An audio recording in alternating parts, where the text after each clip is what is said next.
Hello everybody, we are back for the round, what round is it now? Round 15, the round 15 review. Obviously, this is being uploaded and recorded all the night after the Thursday night starter, which showed the Brisbane Lions take down the Geelong Cats, which I did not expect. I knew that both teams were good, but Geelong have looked so good against so many good teams this season that I thought they were going to pull it off. I thought they were on the up and up. And Brisbane came out and beat them by 40 plus, which is insane. But you know what? That's fair play to Brisbane. Brisbane did amazing. A few individual performances. I think Dane Zorko was incredible.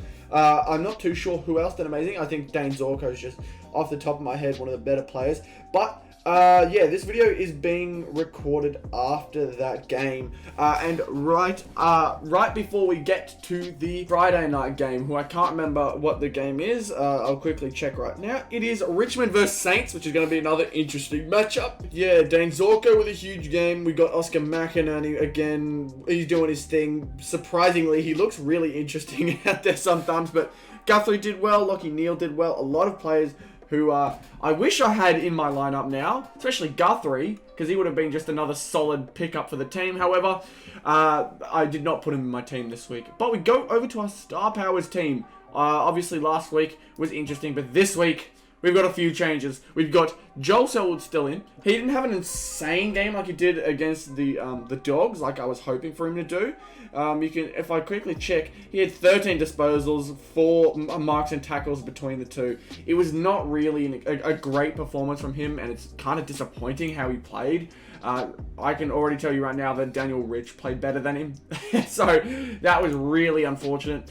Hugh McCluggage was out there as well. I can't remember how he did off the top of my head, but I'll quickly check that. Yeah, unfortunately McCluggage didn't play too well either. So 2 players who I'd expect to go out and play some of the best footy against some of the best competition against each other, they both kind of underperformed, which is really, really disappointing. I'm going to need big performances from Paddy Cripps and Clayton Oliver if I do see myself getting in the higher range for the Star Powers now, because these two, I don't even know if they get me above 100 points, which is really scary, really, really scary. But if I was to have a 150 point game and a 150 point game, that immediately gives me 600, and that gives me a chance, I guess. But that's really hoping. They both have to play out of their mind.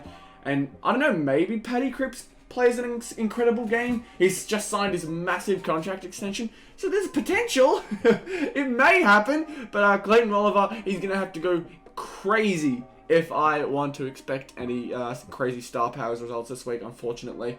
But yeah, just you got to always have players doing well in every single mode, otherwise it becomes very, very difficult. But my top 4s are going to be different this week.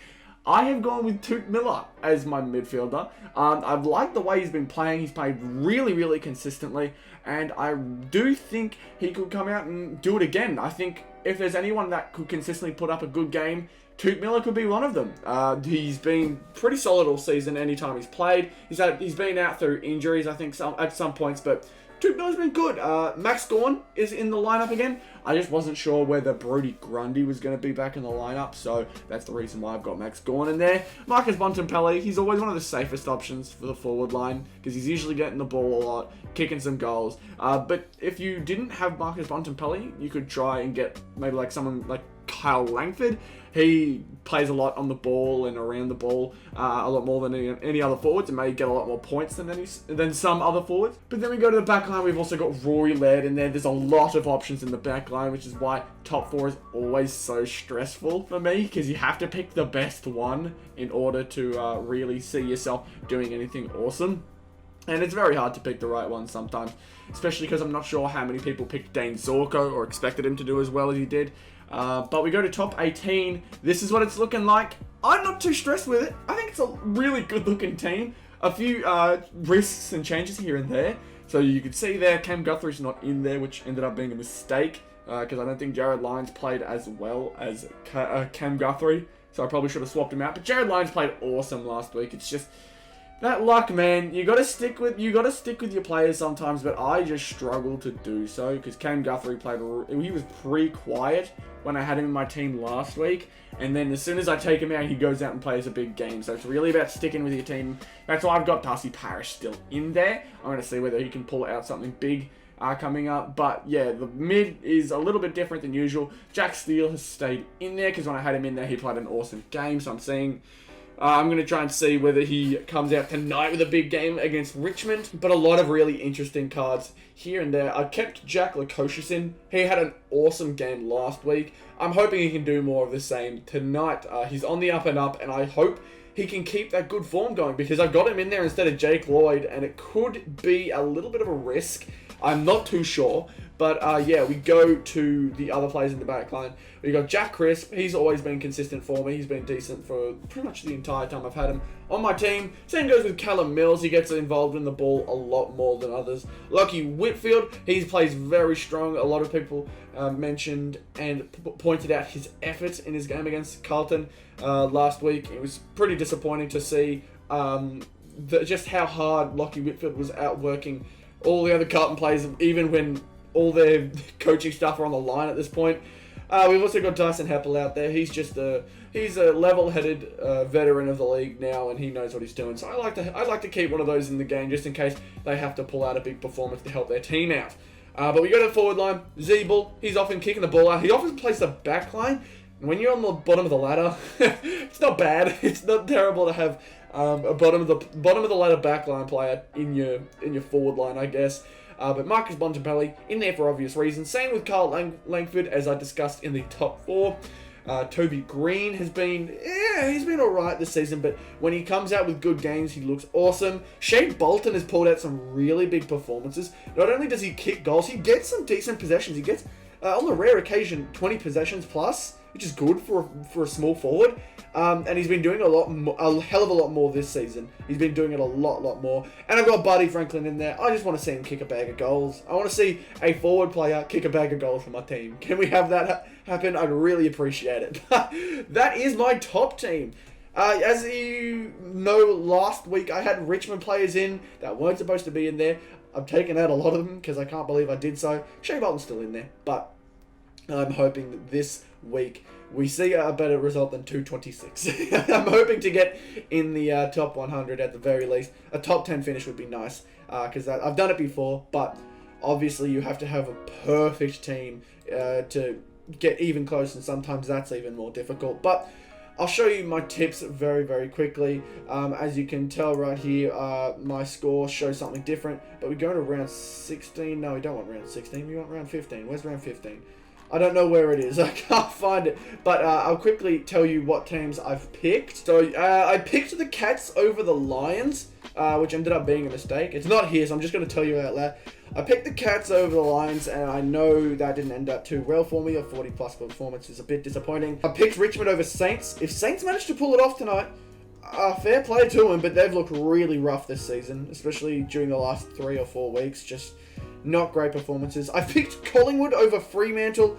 I don't know whether it's going to be a huge decision or whether it's a decision that's smart. However, it's at Marvel. It's in Collingwood's domain.